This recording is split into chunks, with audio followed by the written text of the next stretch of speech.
fishbone. I'll get down.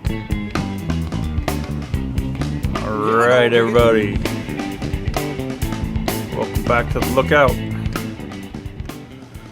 Today's the 12th of August, and we're going to talk about fire planning. Need some exciting music because planning's not always that exciting.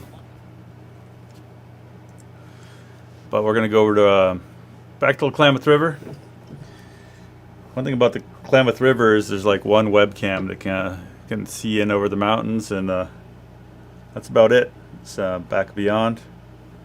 Locals like it that way, and so we don't have a lot of intel on the Boise Fire. Got a little bit. We got what you can see from the top of the mountain by Weaverville on the webcam.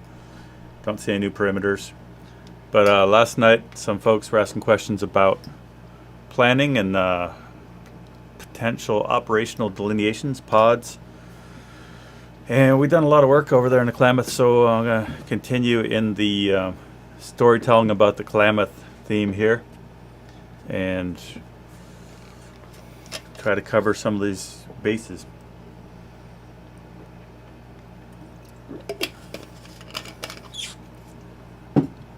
As we have said lots of times, the fire problems we have are largely social problems, and the physical part is easier to understand and make sense of than the social part. And so what we try to do is, in putting fire into context, we have to kind of tell the stories about the places where the fires are happening and the communities that are affected and the stories of those communities and how they've come to be. And I think that's one of the reasons that working in the Klamath is so interesting, is that every place has got a story, every place has got its own flavor. Some places are more interesting than others. And every place is interesting, but one of the things I really appreciate about working in the Klamath is the event we have over there. They have like storytelling nights where they have a bonfire and folks come out, especially some of the native folks come out and tell stories, and you can hear a story about the time that Frank Lake's great-grandpa fell down in super steep country and broke his leg deer hunting when he was like 14 and got carried down the mountain by Bigfoot back to the village. And magic is real. We've been privileged to hear some interesting stories, and that let's just say that sometimes when you put stuff on the map about specific things about a place that are part of how people want to see the land managed, there's things that you would have never imagined you'd be mapping. And this show's all about mapping. So we're going to talk about how the meaning of some of these maps. Here's a map of some scribbles that is a download of Bill Tripp's brain on where he thinks projects should happen in the Klamath about 12 years ago. So we'll start off and we'll look at some of our webcam stuff here, and then we'll jump into talking about planning. So we expect Boise to boil up and make some big runs, right? Because it's burning in a place. The whole thing about indirect attack is the fire kind of gets to do its thing until it gets to your firefighting. And so today, what that meant for Boise was that Boise made some runs, kind of like what Park Fire was doing a couple days ago. So this is a scene from over by Weaverville, kind of looking over the shoulder of the Trinity Alps, maybe 40 or 50 miles away.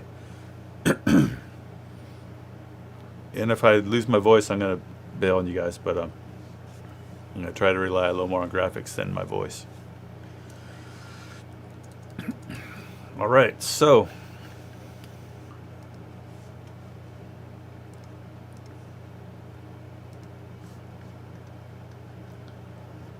from that picture, we know that the Boise Fire has made some hay today.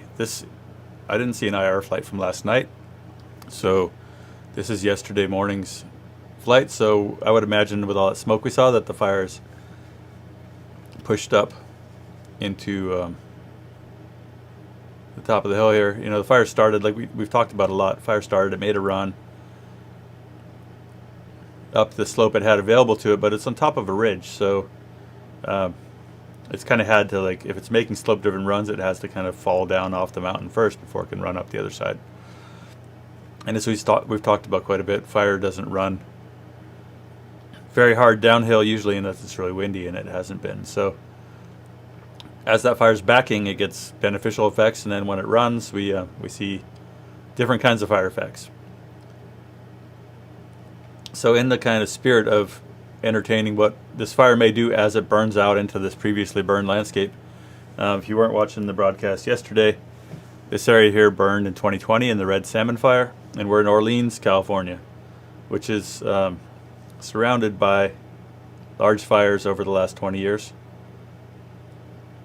And kind of centrally located in the middle of nowhere between Eureka and Wairika, or between Crescent City and Redding, and not much else. So if you're interested in what you hear about tonight, go back and check out our broadcast from yesterday. But we're kind of building a story here about folks that live here in the town of Orleans, the fact that there's a big fire burning on their mountain near them, and of course they've got mixed feelings about that.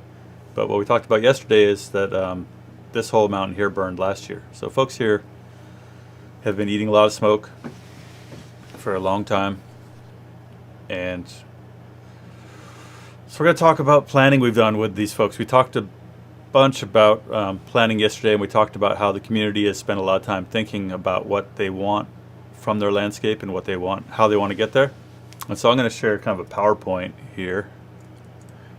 And we're going full on school time here. I realize that when I wing it, that a lot of this stuff I don't get to cover everything I wanted to. So here's a PowerPoint that I did about our work in the Klamath, and this was for the company that I founded, Deer Creek Resources.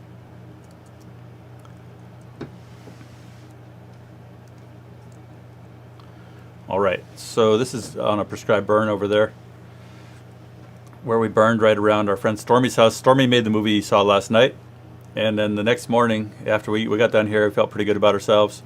Next morning we came back, and one of these trees right here had burned all the way through, and it was creaking and cracking. It was leaning right towards Stormy's house, and then as we watched helpless, the tree fell right on the house that Stormy just finished building.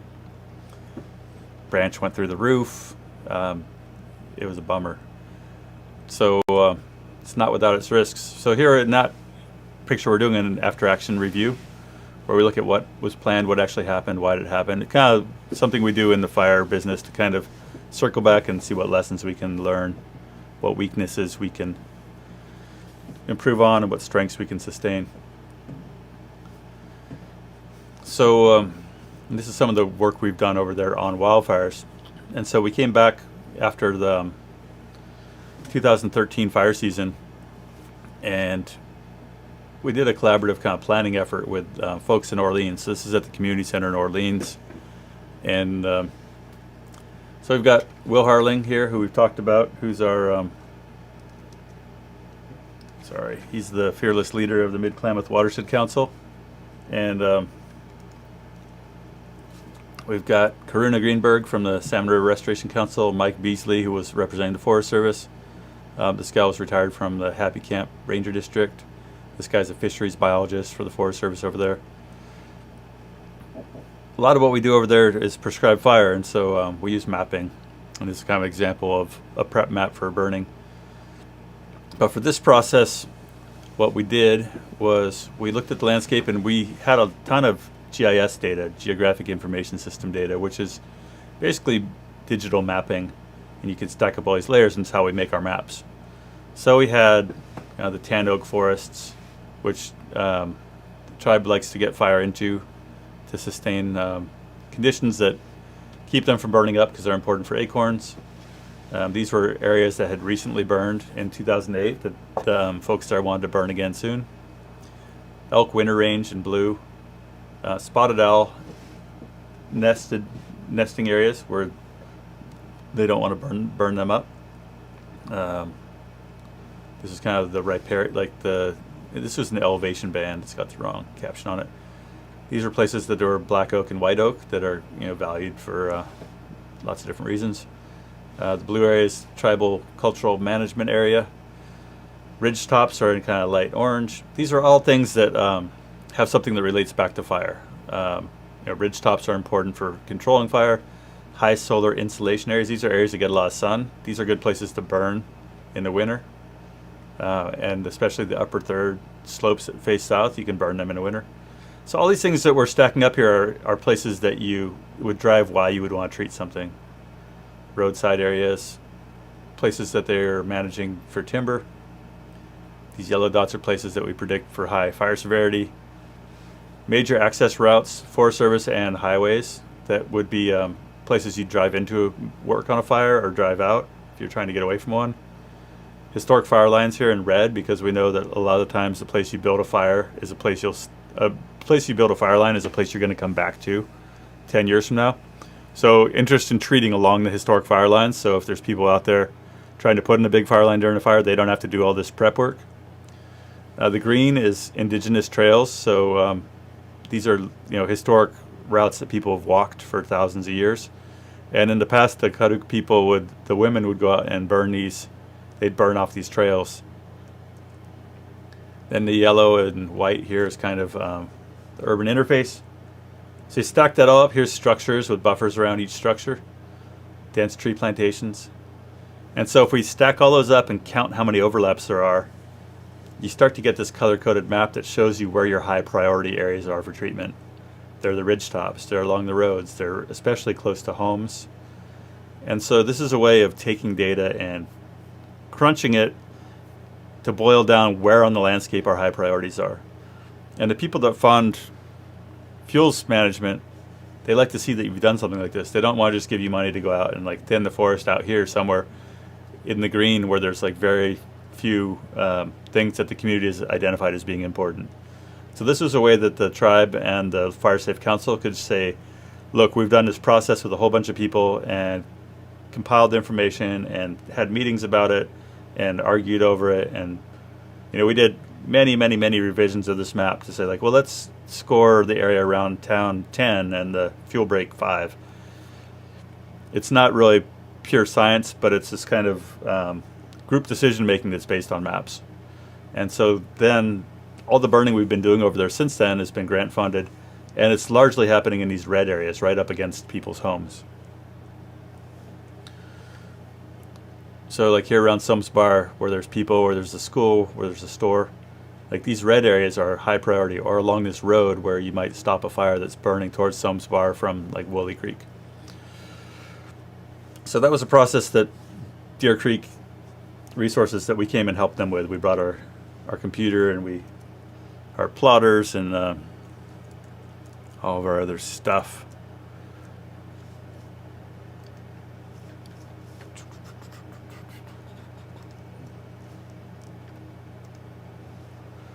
So, it's just some photos of that process.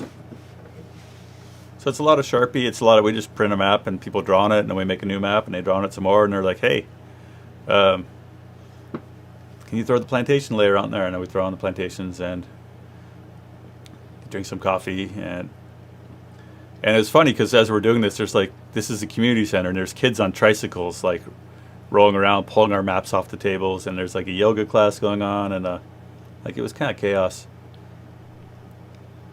But as a map maker, it's pretty fun to be in this kind of there's people eating on top of the maps and spilling their coffee. But when we talk about how this community has built this language around what they want and has a vision, sorry, I'm still floating up the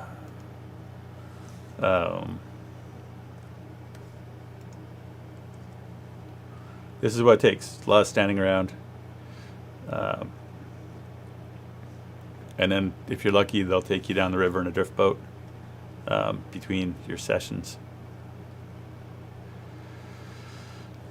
But a big part of what was great about this process was getting the old timers. This guy had been the district ranger on the Happy Camp Ranger District for 20 years.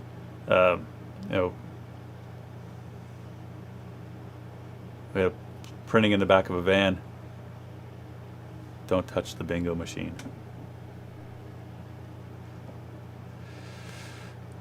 Anyway, and then we went off to a forest fire. So, what else is there to talk about there?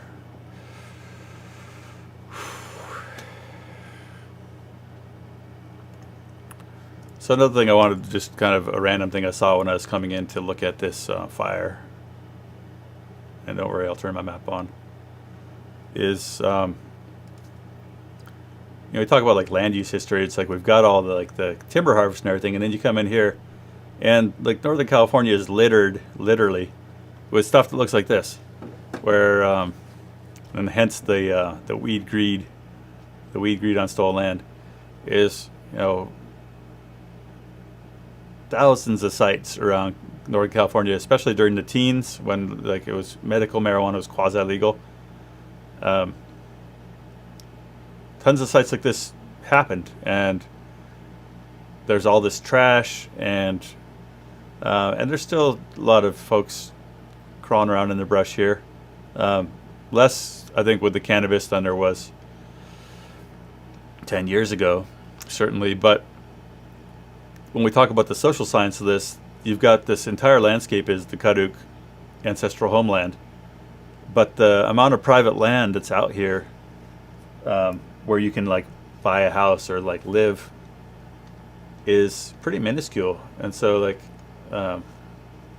these little yellow dots are basically the private land in this landscape. And then the Forest Service basically came and stole all the land from the native people around turn of the century in maybe the teens.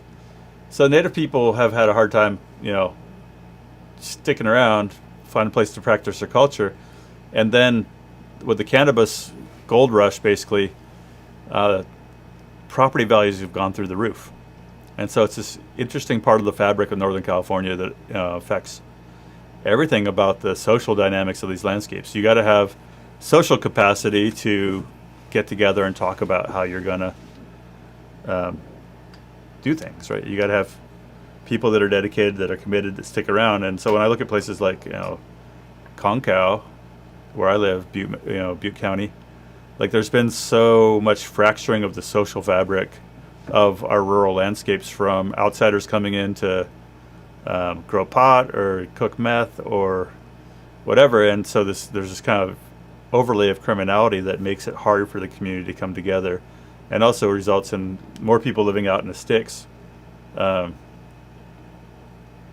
mean, like, I don't know if that's an apple orchard or what, but there's some places in Northern California that will blow your mind with the amount of let's just see, it's always good to go check in on Trinity Pines. Trinity Pines. This is near Hayfork, California, and these are not clear cuts. All right, these are all cannabis farms. Like, just forest subdivision in a county that allows you to grow like 100 plants or something. So suddenly, like, there used to just be like forest out here, and now like fire teams, there's a lot of fire in this country. Fire teams come into this country, they have to prioritize keeping fire out of Trinity Pines because it's the economy of Trinity County. So as we're talking about, there's a lot.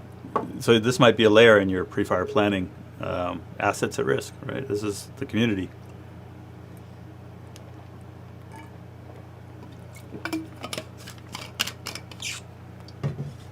All right, so back to Orleans, our fire.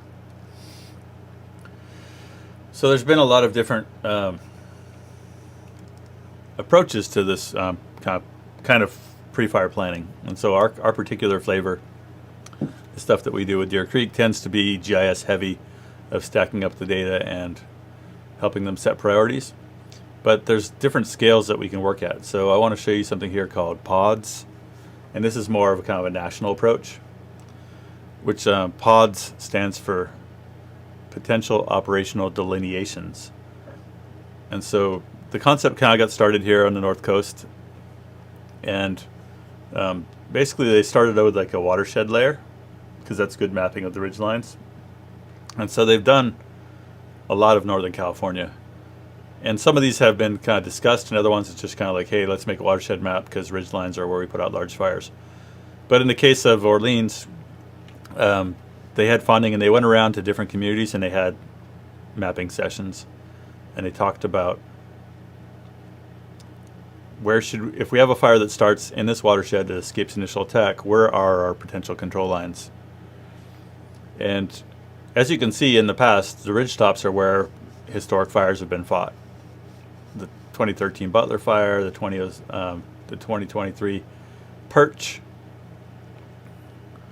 the red salmon, and oftentimes the fire might stop on its own if it gets rained on. But in general,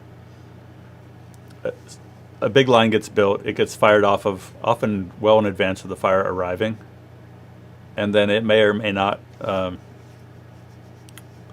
there was firing here on, sorry, that's a different one. Sometimes firing happens and then it rains and the firing doesn't end out filling in. Anyway, so there's pods here, and this is like, so what the National Fire Center, NIFC, is working on is kind of fleshing these out better, so you get an idea of like, okay, there's a road here and it's a potential pod, but is it prepped? Would it hold a fire? Or is it just on there because that's the only access to this whole area? And so that's where the local knowledge comes in, is like, okay, well, this ridgeline held this fire, but it, other ridgelines around here haven't held fires. And so why was that? What is it about the specific winds of this place that drive that? Or what's it about the access? Or what's it about the way things roll out?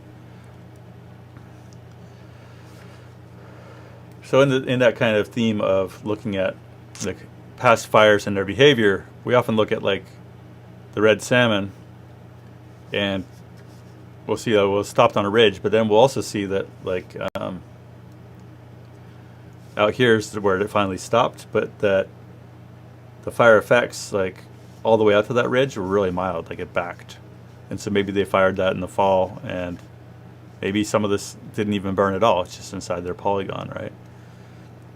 So we use this satellite imagery a lot for planning, because it gives you an idea of like patterns of severity in these landscapes. Like why do all these south-facing slopes burn when the north ones don't, right? They're drier, they're hotter.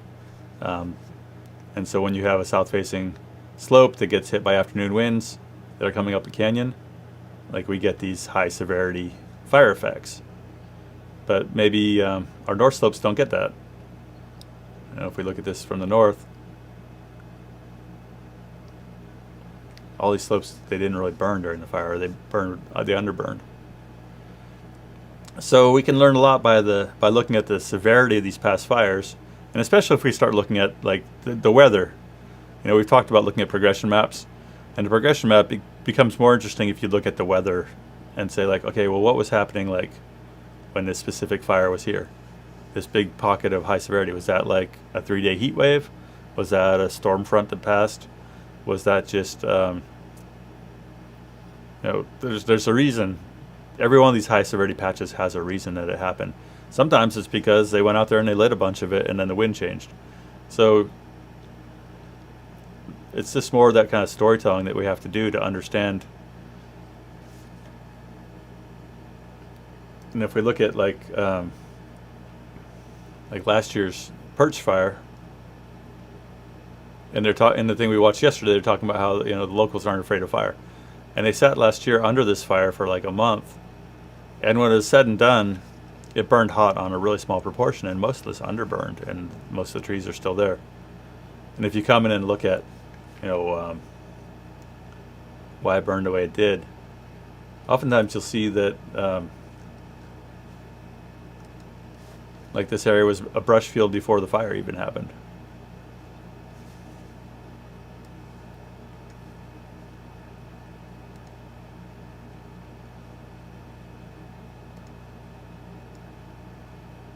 So I think we're used to thinking that high severity fire is bad, and that like when you look at a whole landscape like the red salmon, you see all this high severity fire, like, oh man, that looks like it burned really hot.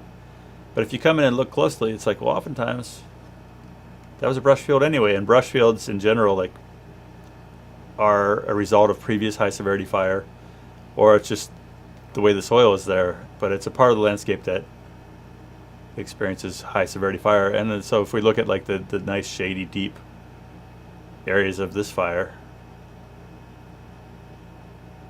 that didn't burn hot, it's like, well, that's where there's tall trees and shade and moist north slopes. So when we look at like the severity of the park fire that happened last week or the week before, you always have to kind of, if someone says like, oh, the fire was like 90% high severity, it's like, well, was it 90% brush? Like this landscape here that burned hot, if we go back to like 2018 or something,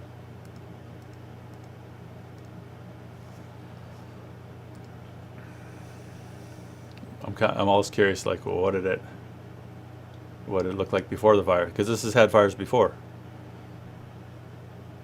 So okay, all this area that burned hot in 2020, when we look at it and say, oh man, that's too bad it burned so hot, it's like, well, it was a brush field, so it doesn't take much for a brush field to look like it burned hot, because once the brush is gone, the satellites show the kind of bare ground is red. And we see that these areas here that had like tall trees in a fire, the kind of shady bottomlands there, the trees survived. So there's kind of, it's one of the reasons I have kind of a problem with like people talk about, oh, this is the biggest fire ever, or this is the 6th largest, or now it's the 4th largest fire ever. It's like, well, so what? It burned a bunch of grass. Like, there's a lot that goes into determining like, was this a good fire or a bad fire? I mean, a lot of it depends on what you're interested in. Are you interested in like elk having young brush to eat? If so, then you're like, oh man, this is great. It killed all that brush that was out there, and it'll resprout, and we're going to have a ton of great food for the elk, and also all this kind of interstitial like conifers that were grown in that brush field. Most of them survived, and so now you've got cover for the deer, you've got fresh food for them, you've got these trees that burned are more fire resilient because they've had an underburn that took out all the brush that was under them. So when we're talking about so this is what this fire is likely going to burn into, is a landscape that had fire 4 years ago. And a lot of the stuff getting fire 4 years later is going to be good for it. The trees that survived the last fire are going to survive again. And so we start thinking, well, yeah, so maybe direct attack, like what the IC said in the video last night. All these places that he's gone and done direct attack and put out a fire that they could have let back for low intensity for a ton of benefits.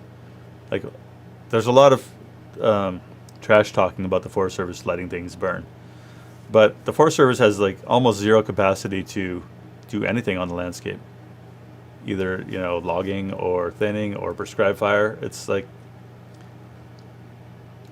we should pretty much not pretend that the Forest Service is a functional agency when it comes to like our expectations of them getting anything done, because they're not. They've lost so much of theirs. They're really not functional agency for doing anything at scale, and they haven't been really since they stopped cutting big trees down. They were good at cutting down big trees, and they were really functional, and they had a purpose, and they were really good at it.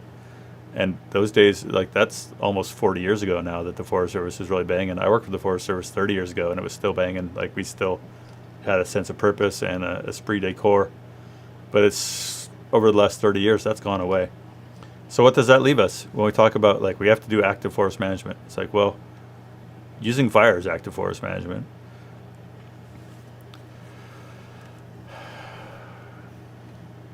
All right. Anyway, that's pretty much a primer on pre-fire management in this landscape.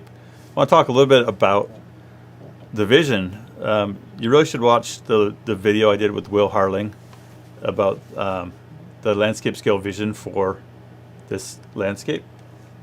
And let me throw up this.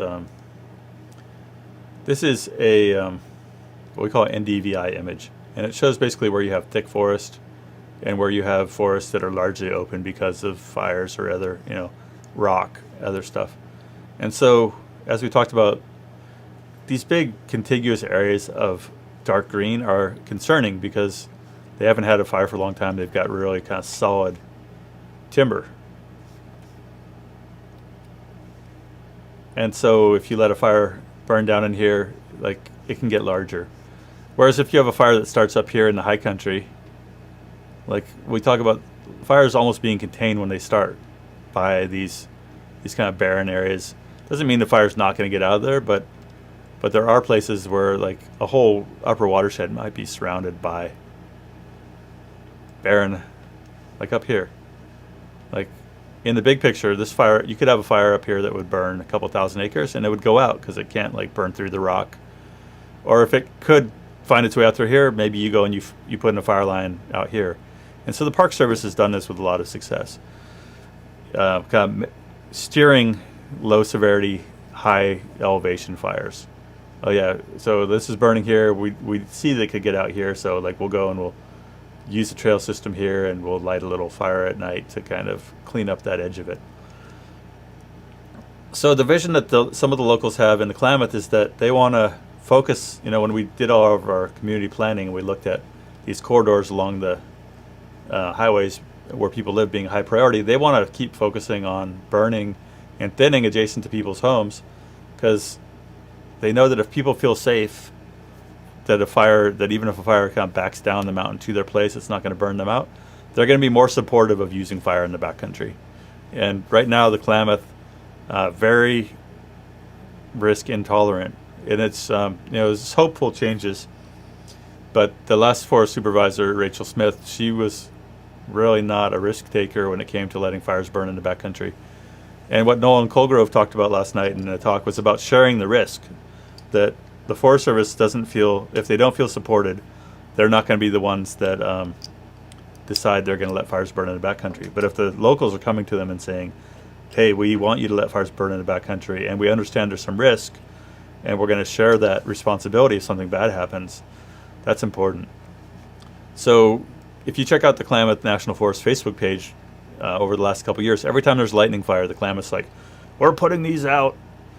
This fire, and it'll be burning way out in the middle of nowhere where it's zero threat. It'll be burning somewhere like this. And then the Klamath wants credit for putting it out. And when we see that fire exclusion on this landscape has led to us having some really negative outcomes. Like, I worked on the 2014 Happy Camp complex, and it absolutely roasted, like between Happy Camp and Scott Bar. Like, huge amount of old forest got completely nuked by that fire, which is a result of putting out all these fires, plus logging all the big trees outside the wilderness. So I think we gotta, as a community, we gotta stop giving the Forest Service props when they put out lightning fires that don't threaten anything, and we need to know enough about it to be able to say, like, hey, why are you putting that out? Like, this being dogged in this kind of activism requires that you know your landscapes. But a lot of you who are watching this know your landscapes. You hunt, you explore, you cut firewood. But someone's got to hold the Forest Service responsible and let them know that there are people in the public that don't think it's great to put out every lightning fire, especially ones that are burning in places that would benefit from fire. Like last year, there was a lightning fire above my brother's place in Indian Valley, and I saw on Facebook that the Forest Service is pretty excited about telling us that they put it out, and I looked up the lat long, and it was burning like out here in the Dixie Fire, right? And it was like a single tree, and you saw that like the only thing that was flaming was like they cut the tree down and then the tree was laying on the ground burning. But if you look at the landscape here, there's no fuel at all. It's bare dirt. And so they had some poor suckers hike in there and cut down this flaming tree, and then they bragged about it on Facebook. And it's just like, what are you doing that for? Like, what a waste of time. What a waste of energy. And they're like, oh, people are terrified. It's like, well, yeah, that's in large part because you haven't done a very good job of teaching them about how fire works. So please, Forest Service, stop asking us to like you on Facebook when you put out lightning fires in the middle of million-acre burns.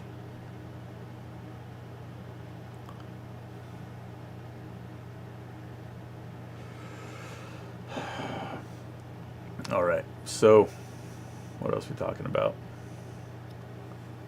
I think I had a couple more things to show here.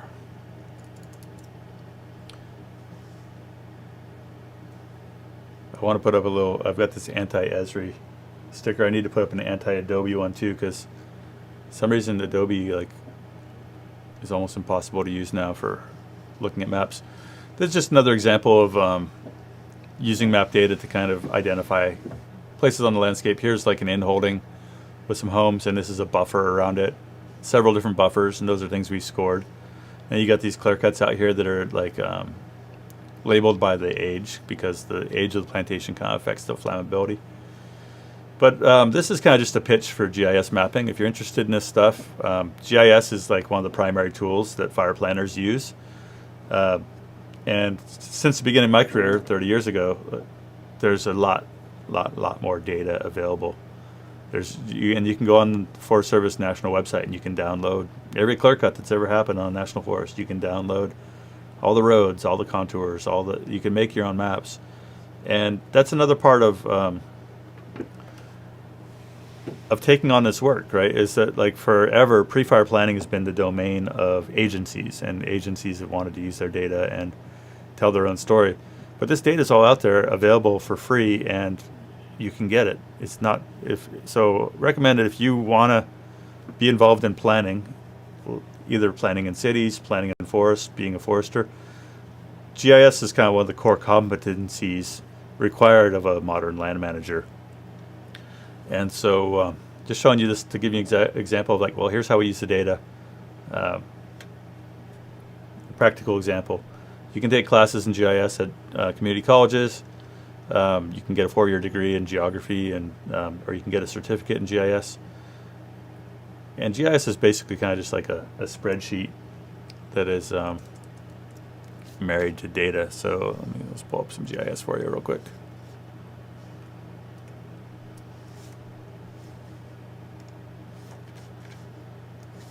So I'm using GIS today to do a planning project in Sonoma County. And so we've got some aerial photos of an area that burned.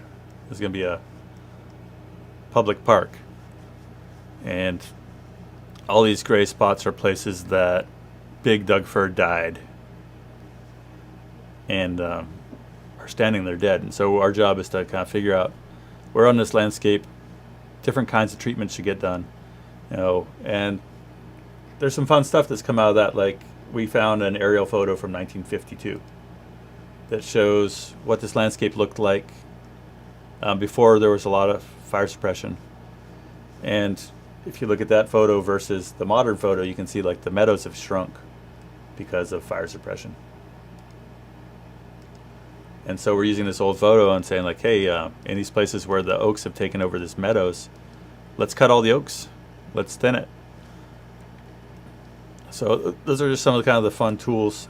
If you look at this meadow here, a lot of the hardwoods have kind of moved into the meadow. So we took the old photo and we made a map of it. All these white areas are areas that were open meadows in 1952. And if you look at the modern day, it's like, oh, there's conifers and oaks taking it over. So, hey, can we use prescribed fire in here and kill some of these small conifers? Can we just go in there and mow them down? But it's just the way that planners work. We've got mapping of like sensitive habitats or stuff people give us. Hey, here's where the porta potties are, whatever. So that's GIS for you. And it crashes a lot. All right. So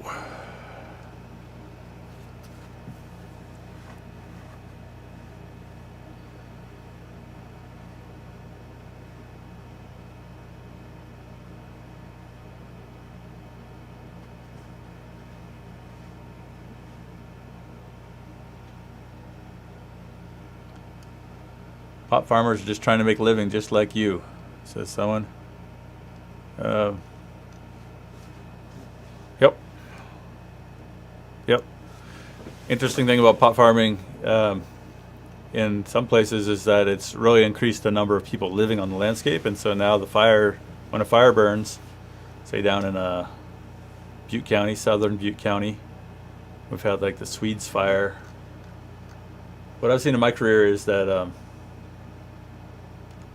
fires that used to not really be a big deal, now they impact like places where like this used to just all be kind of ranching land, and now you have a fire, and a lot of people have kind of moved into little homesteads out here during the pot boom and set up shop or whatever. And now when there's a fire, there's a lot of people out there that you have to protect, and if you're busy protecting people's places, the fire gets bigger, right? If the first 5 engines that roll into the fire, if 3 of them like go to save some trailers or drying sheds or whatever, the fire gets bigger.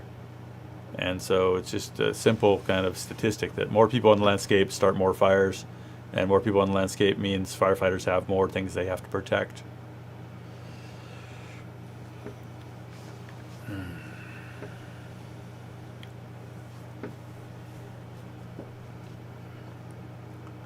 Someone said Park Fire had a little blow up today. Guess we should look, because I haven't been watching. Like I said, I got a short attention span. Let's check out Park. See if there's any new data.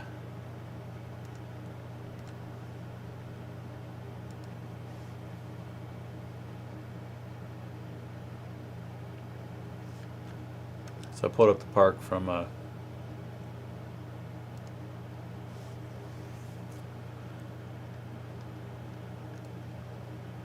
this is where the heat was from the Park Fire yesterday, and this morning I didn't really see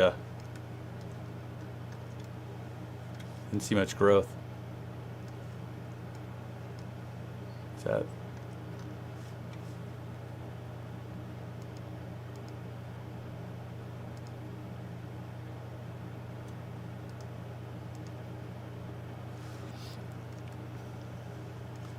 Well, the Park Fire grew. I don't see any mapping for it yet.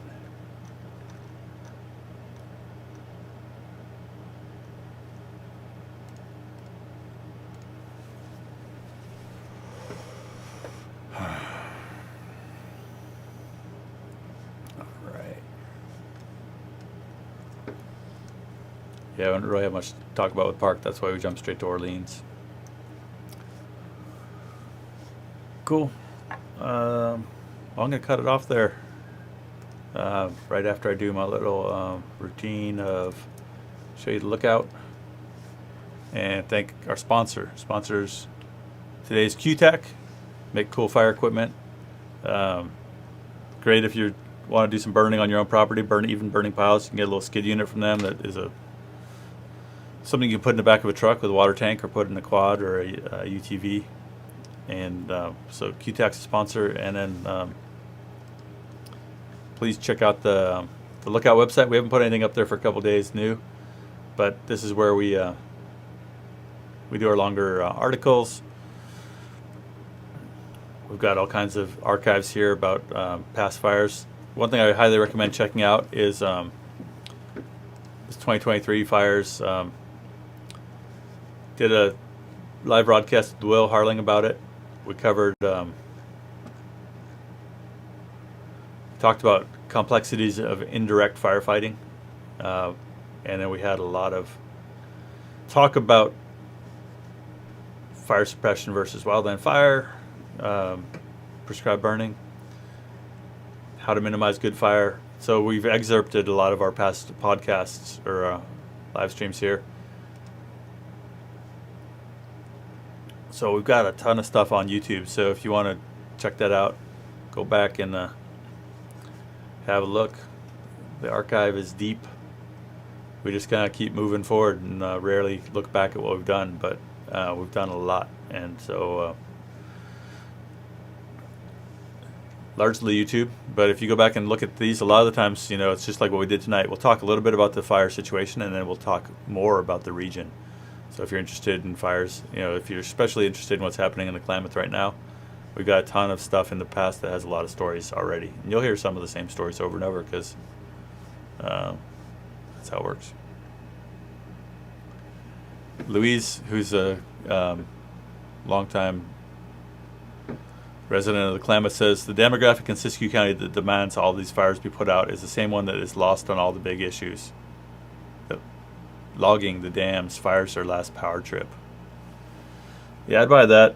I've got some people have been asking me like, hey, can you talk about how taking out the dams on the Klamath is going to cause more fires downstream because it's going to be drier? I don't know.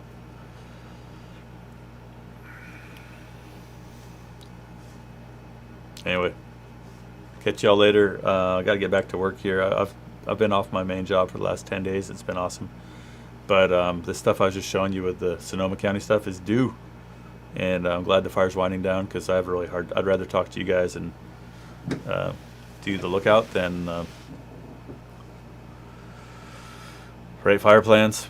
And they have to get done because that's what pays my bills. So that's just to say I'm not guaranteeing a live stream every day in the near future unless things are blowing up and there's something worth talking about. But I will be kind of digging through my old PowerPoints and coming up with the lesson plan. So appreciate you. If you want to support us, go buy some merch on our Lookout webpage or become a supporter.